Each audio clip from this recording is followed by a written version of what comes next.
Back. So we're going to remove the F1 key.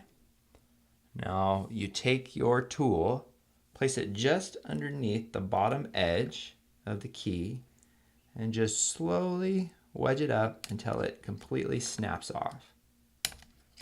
Oops. Like this. There you go.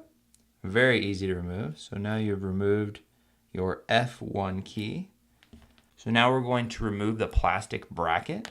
And what you do is you take your tool, put it right on top of the rubber cup and underneath the plastic bracket, and then just slowly wedge it back, and it should just pop right out like that.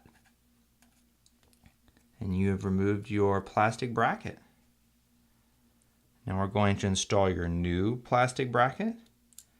And if you'll notice here, it has two little clips that kind of come out on the edge on the bottom, and then on the top it just looks kind of like a straight bar with a really wide opening. So that's how you know this is the top part and then the bottom part. So you're just looking for these little like wings right here.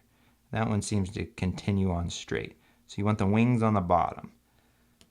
So just take your plastic bracket, it's tiny, put it in place, and then just push down with your finger until you hear some snaps.